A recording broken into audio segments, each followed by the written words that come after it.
Hey, so if you're running an advertising or marketing-based business, it's really important to know the actual laws and the rules and the compliance standards in your industry. I've done a lot of research on this subject for my own business, and I'll be discussing the legal laws, at least in the United States. I'll be discussing rules of the particular ad networks and platforms, and I'll also be discussing how to do research and hire a lawyer if you feel you need those things.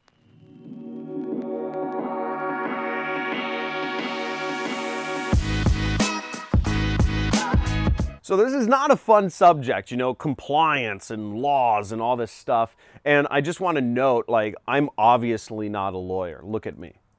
I'm not a lawyer. So none of my advice or whatever is legally whatever sound like. But that being said, I've done a lot of research on just the regulations that exist in the United States in particular about, you know, marketing and advertising. And I've also done research onto some of the rules that affect things. Now, I want to make very clear, there's a very clear difference between laws and rules. Laws you don't want to follow. Rules are of different ad networks. You don't need to abide necessarily by all the rules of every ad network. They're sort of like guidelines. You're not going to go to jail if you're not following the rule of like whatever Facebook wants this week. So first of all, some of the important laws to understand, you really want to look them up on the FTC's website, okay? And the FTC stands for Federal Trade Commission. The Federal Trade Commission has all of the laws. One of their laws is truth in advertising, okay? Law, which is pretty important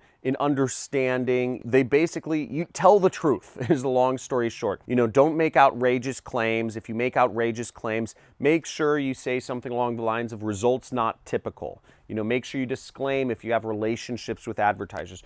All of it is outlaid in the laws by the FTC. Every industry has different laws. So I'm technically governed by the business opportunity rule, which is a law within the FTC, okay? So I have to make sure my business, because at least for the one product I do own, which is my 6-week course called the Super Affiliate System, where I teach people how to do affiliate marketing on Google, Facebook, YouTube, etc. I have to make sure I follow the FTC rules of the business opportunity rule. I've done a lot of research into it, but again, for whatever your company is, you need to look up the specific laws that apply to you. But this is where you find them. They're all online, and you can do a lot of research. And, you know, I was still answering emails and all that stuff, but I took about a week just to really get myself clear on all of the laws in my business, and that's really helped me. Nobody spends any time looking at the laws in their business. They just kind of go by what their friends say. The other law that's kind of important is called the Magnuson-Ross Act, which is basically, it governs, you know, how you can offer guarantees or warranties, or if you have like return policies for your products. This can be an important law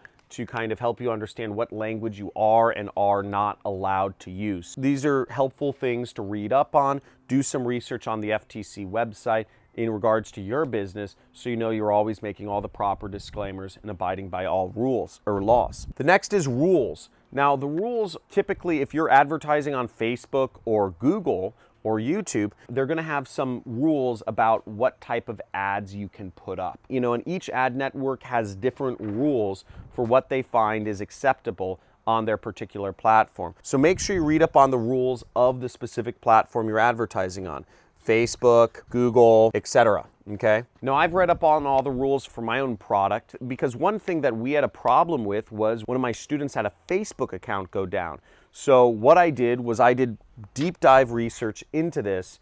I hired a lawyer. You know, I looked in to see if Facebook was making a credible claim against us, and I just made sure everything was compliant with Facebook's rules. The next thing to do is do your research on your competitors, okay? So once you've read up and done a little research on the laws and the rules in the industry that govern whatever business you're doing, do research into what your competitors put in their terms and conditions and their privacy policy or disclaimers they make, etc. Again, if you're doing business in the jewelry niche, there's certain things you can and cannot do. There's certain things you need to state, like the purity or whatnot. You know, every industry is different, so read up on, you know, see what your competitors are doing to help guide your own activities. And last but not least is, hiring a lawyer. The way I do things, I only work with people my competitors are working with. So when I went to hire a lawyer, I looked for a lawyer that worked in my specific industry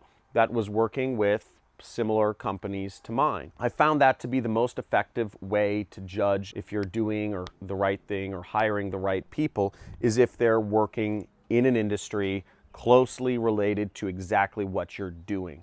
Again, I don't want to hire a lawyer who specializes in, just a general practice lawyer, because there's a million laws, there's a million rules, and they don't know the specific laws that regulate my particular space, which is considered business opportunity. So that's how I've done my compliance, and I've done my own research, and I've analyzed my own competitors to get up to speed on things. If you've done your research, just type in the comments, "I've done my research," because I don't know many people who have.